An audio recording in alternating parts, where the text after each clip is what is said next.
જ્યારે બાણાસુરે શિવજીની આરાધના કરી, શિવજીએ પ્રસન્ન થઈને વરદાન માંગવાનું કહ્યું, અને ત્યારે બાણાસુરે એમ માંગ્યું કે મને 10,000 હાથોનું સામર્થ્ય મળે અને એવી કૃપા કરો કે હું અજય થઈ જાઉં, હું કોઈનાથી હારું નહીં. અને ત્યારે શિવજીએ કહ્યું, બાણાસુર તને કોઈ હરાવી નહીં શકે, પણ જ્યારે તારા રથની ધજા નીચે પડશે ત્યારે તું હારીશ. અને મહાપ્રભુજી કહે, રથની ધજા નીચે પડવી, આના તારા પરિવારમાં કોઈના દ્વારા એવું કાર્ય થાય કે લોકોની નજર ઉઠે ત્યારે આ ધજા નીચે પડશે. અને થયું એવું કે બાણાસુરની કન્યા ઉષા એકવાર સૂતી હતી અને એણે સ્વપ્નમાં કોઈ સુંદર યુવાનના દર્શન કર્યા અને મનોમન પોતાના પતિ એને માની લીધા અને એને પ્રેમ કરવા લાગી. અને જ્યાં આંખો ખોલી ચારો ઓર શોધવા લાગી કે જેને સાથે મને પ્રેમ થયો છે એ ક્યાં છે, જેને મેં મનોમન મારો પતિ માન્યો એ ક્યાં છે. ચારો ઓર ગોતવા લાગી પણ એ ક્યાંય દેખાય નહીં. બધા કહે, અરે તે સ્વપ્નમાં કોને જોયા છે, અમને કેવી રીતે ખબર પડે. પણ ઉષા કહે, ના, કેમે કરીને એને ગોતીને લાવો, હું રહી ન શકું. અને ત્યારે એની એક સખી હતી જેનું નામ ચિત્રલેખા.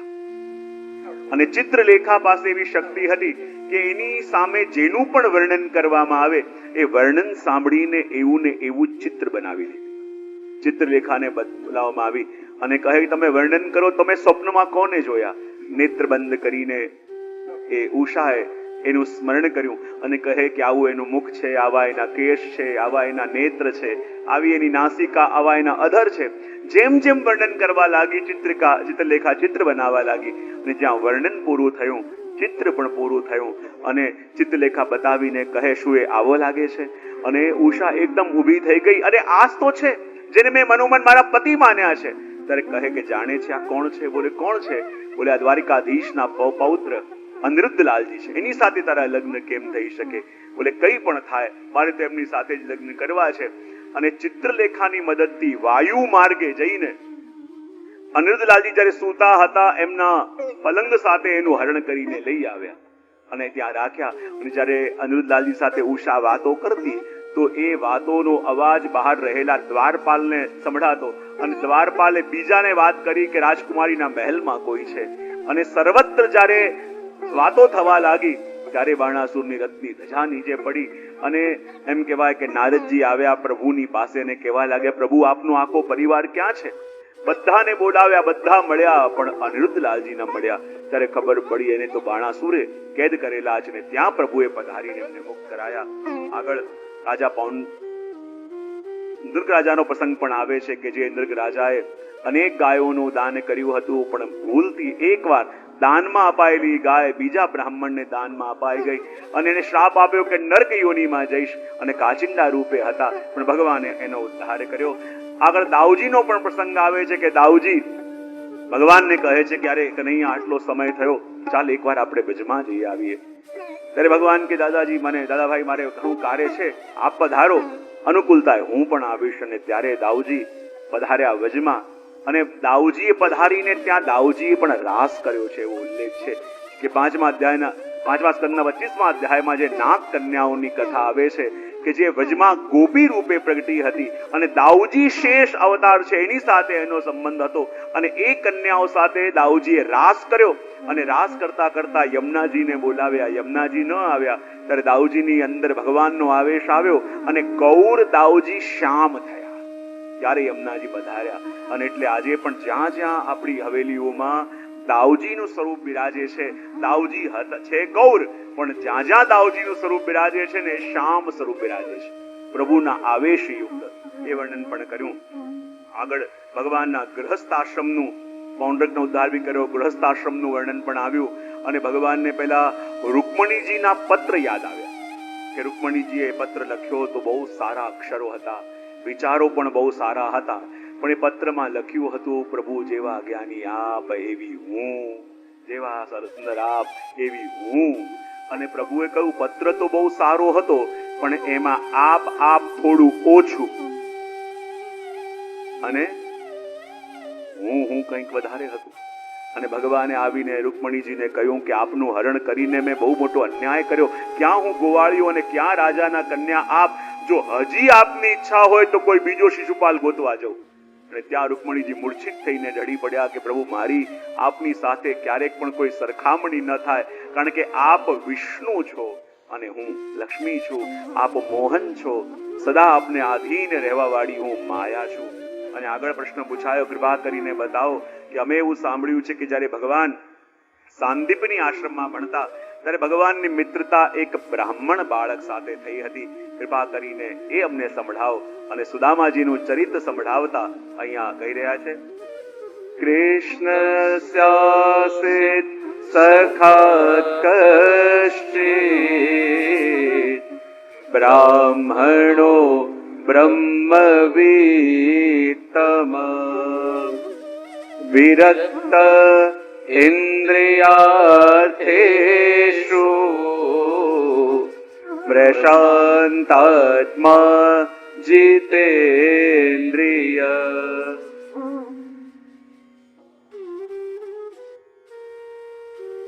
સુદામાજીના ચરિત્રનું વર્ણન કરે છે અને કહે છે સુદામાજી ગરીબ બ્રાહ્મણ છે, પણ અયાચક વૃત્તિનો નિયમ એમણે લીધો છે અને એ નિયમના આધારે ઘણીવાર એવી દશા થઈ જાય કે ઘરમાં અન્નનો એક દાણો પણ ન હોય, અને ઘરમાં એક અન્નનો દાણો પણ ન હોય.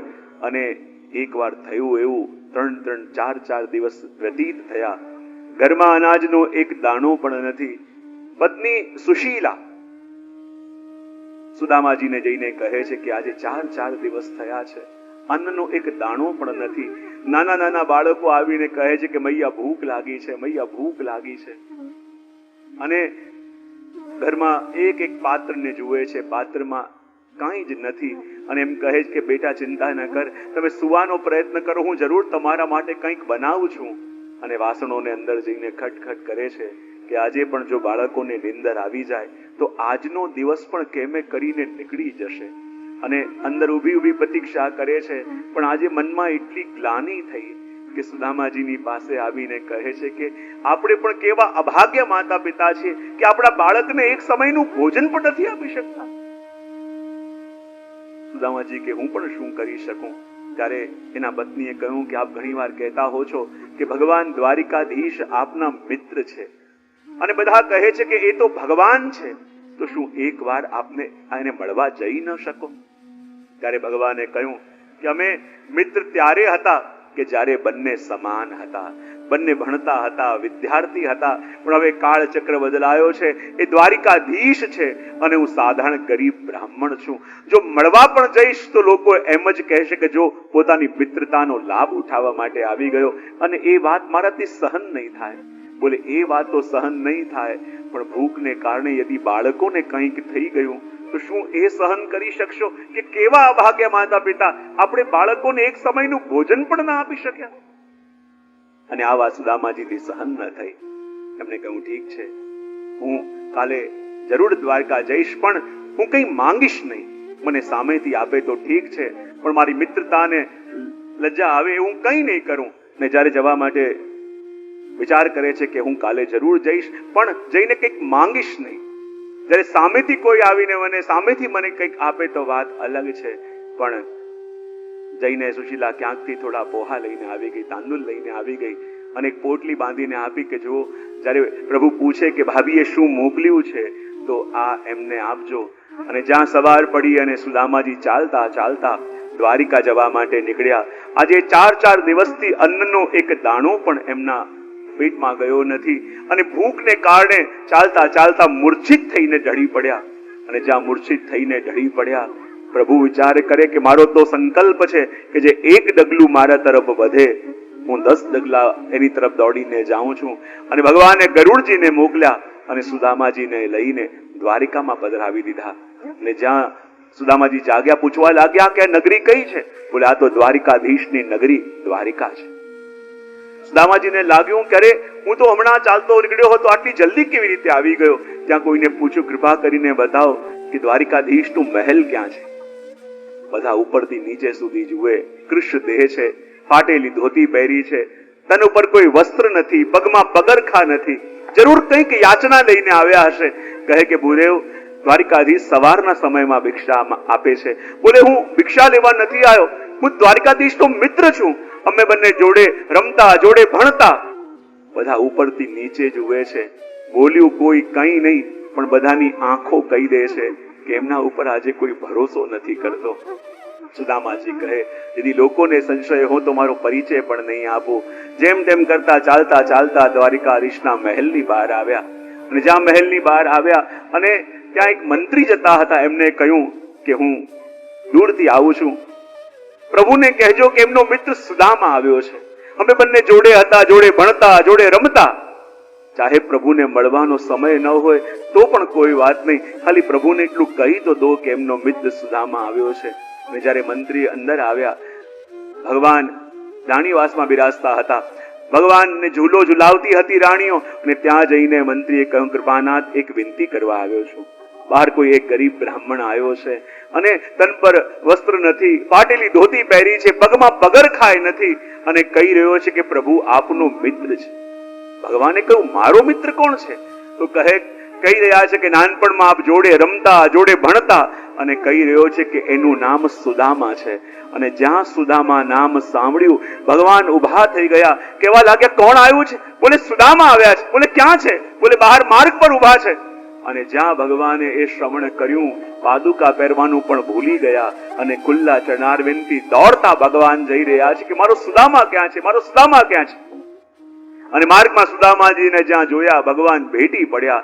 અને સુદામા, કેટલા વર્ષો પછી તને મારી યાદ આવી.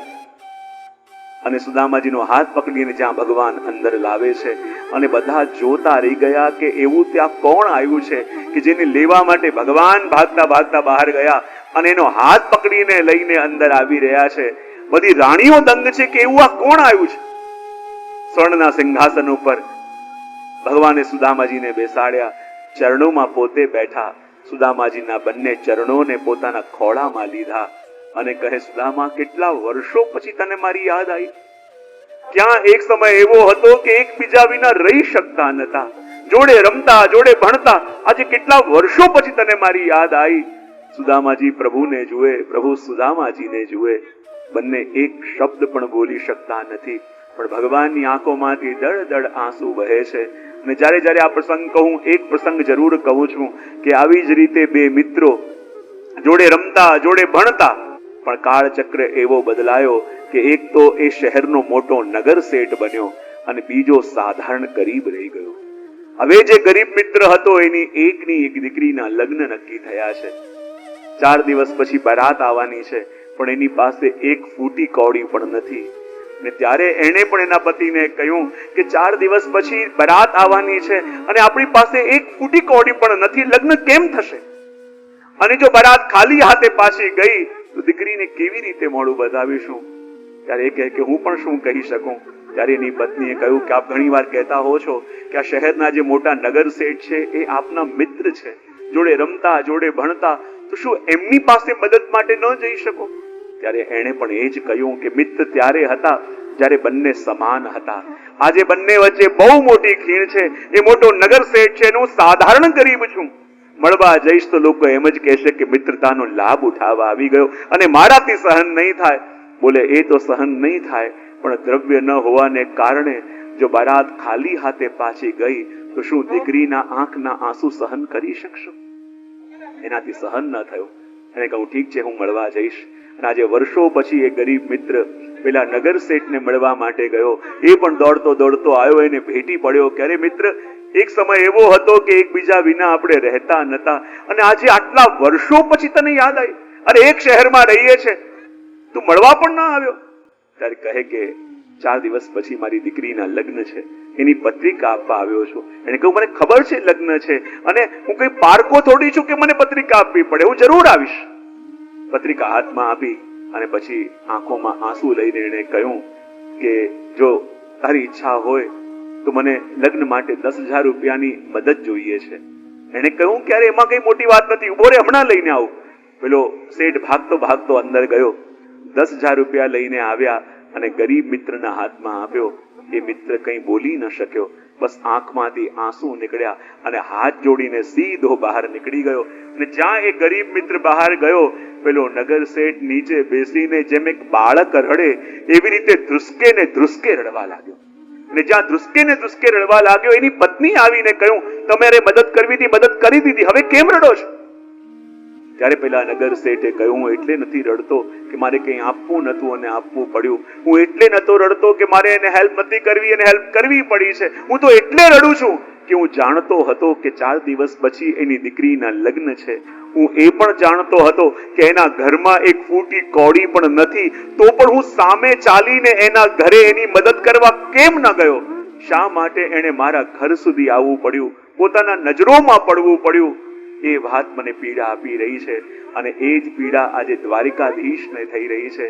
અને જ્યાં સુદામાજી સિંહાસન પર બેઠા છે, ભગવાન રાણીઓને કહે, જલ્દી જઈને ગરમ જલ કરીને લાવો, જો તો ખરા મારા મિત્રના પગમાં કેવા છાલા પડી ગયા છે. અને જ્યાં રાણીઓ ગરમ જલ કરવા જાય, એનાથી પહેલા સુદામાજીના ચરણ પોતાના હાથમાં લઈ ભગવાન રડતા જાય અને પોતાના આંખના આંસુથી સુદામાજીના ચરણને ધોતા જાય. અને જ્યાં સુદામાજીના ચરણોને જોયા, એમાં ઘણા બધા કાંટા લાગેલા છે અને એક એક કાંટો ભગવાન પોતાના હાથથી કાઢી રહ્યા છે. પણ એમાંનો એક કાંટો એવો હતો જે એટલો ઊંડો ઘૂસેલો છે, ભગવાને હાથથી કાઢવાનો પ્રયત્ન કર્યો, એ કાંટો નીકળ્યો નહીં. ભગવાન કે, સુદામા, તું મારે ત્યાં આવ્યો છે તો આ કાંટો તો હું કાઢીને રહીશ, કારણ કે આ કાંટો એ બીજો કોઈ નહીં, તારા ભાગ્યમાં લખેલી ગરીબીનો કાંટો છે. ભગવાને ફરી હાથથી કાઢવાનો પ્રયત્ન કર્યો. જ્યારે કાંટો ન નીકળ્યો ત્યારે ભગવાને સુદામાજીના ચરણ ઉપર કર્યા અને પોતાના દાંતથી ખેંચીને સુદામાજીના એ ચરણનો કાંટો કાઢ્યો અને એમના ભાગ્યમાં લખેલી ગરીબીને સદા માટે દૂર કરી. અને જ્યારે ભગવાન સુદામાજીને લઈને બેઠા અને કહ્યું, જો તારા માટે ભોજનની વ્યવસ્થા થઈ ગઈ છે, તને જે જે ભાવે છે આજે બધું સિદ્ધ કરાયું છે. અને જ્યાં સુદામાજીએ જોયું કે 56 પ્રકારના વ્યંજનો સામે છે, બધી સામગ્રી સામે છે, પણ જ્યાં ભોજન કરવા જાય પોતાના નાના નાના બાળકોના ચહેરા દેખાય કે જેમણે આજે 3 દિવસથી કંઈ ખાધું નથી, તો મારાથી કેવી રીતે ભોજન થાય? પણ કદાચ પ્રભુને ખોટું ન લાગે, જેમ તેમ કરીને સમય વ્યતીત થઈ ગયો. અને બીજે દિવસે જ્યાં સવારે બધા એક સાથે બેઠા હતા, ત્યારે ભગવાન પૂછે છે સુદામાજીને કે મારી ભાભીએ કંઈક મોકલ્યું છે? સુદામાજી પોતાની પોટલીને સંતાડે છે, કારણ કે આવો જાહો જલાલી છે.